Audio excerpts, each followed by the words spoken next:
Frères et sœurs, je crois que nous sommes tous au courant que c'est demain que commence le conclave.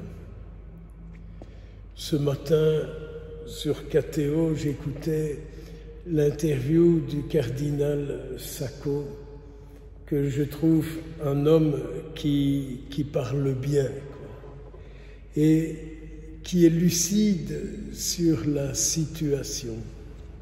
Il disait, on n'a pas besoin d'un politique, on a besoin d'un pasteur.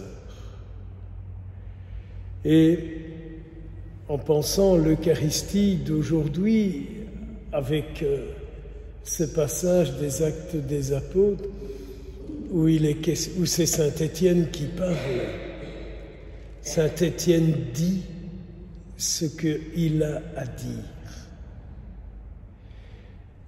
J'aime beaucoup cette figure de Saint Étienne qui n'est pas justement politique, qui ne cherche pas à plaire et à dire des choses qui feront qu'il sera bien vu des hommes.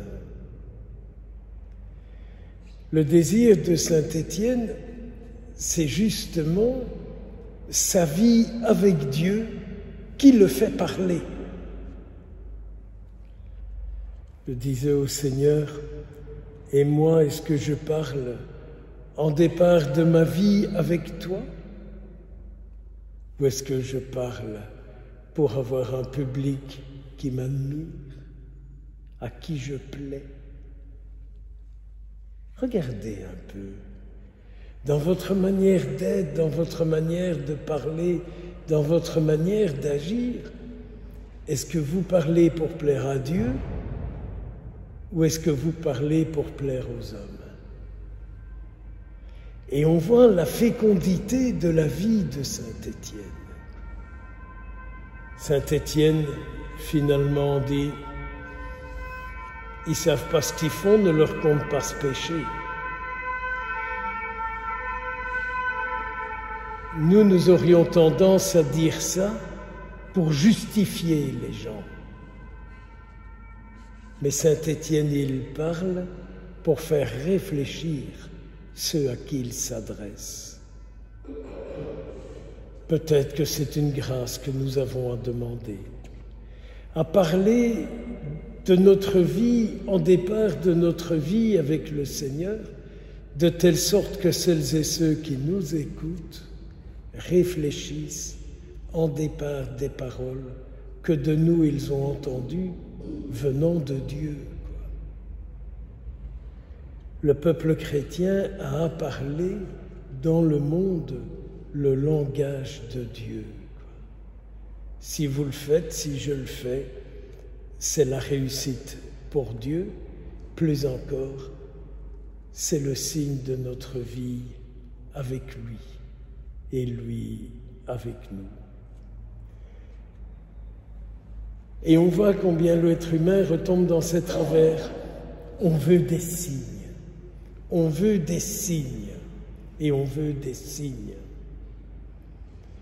Le premier signe ne serait-il pas d'être délivré de ce qui nous empêche de voir le Christ présent à côté de nous et en nous? N'est-ce pas de ces premiers signes-là que le monde a besoin? De voir qu'à travers nous s'accomplit ce que Jésus dit, « Je serai toujours avec vous ».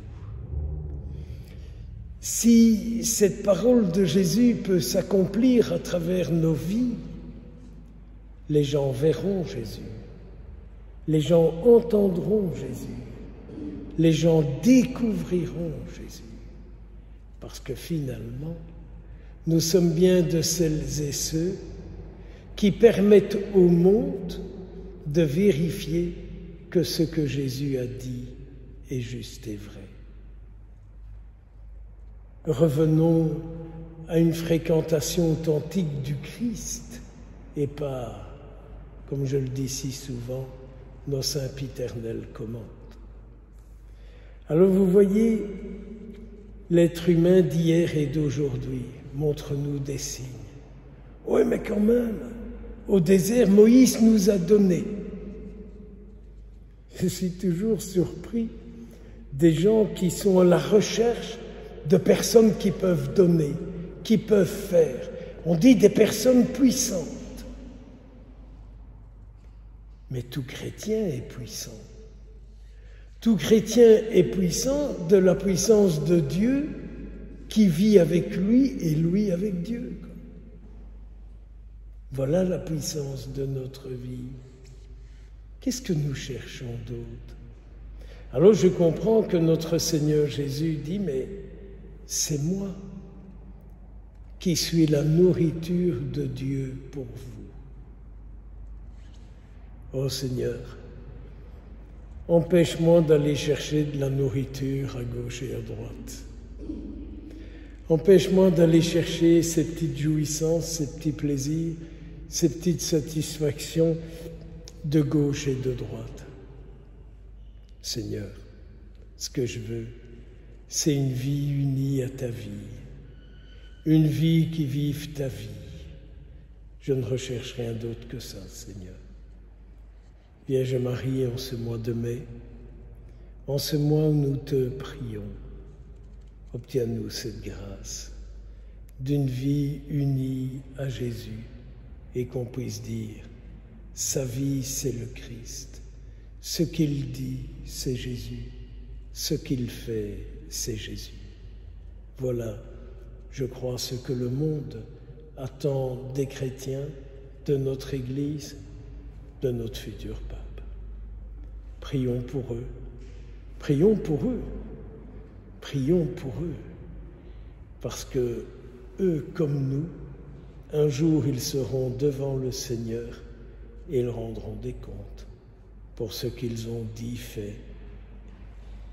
C'est la vie. Au nom du Père, du Fils et du Saint-Esprit.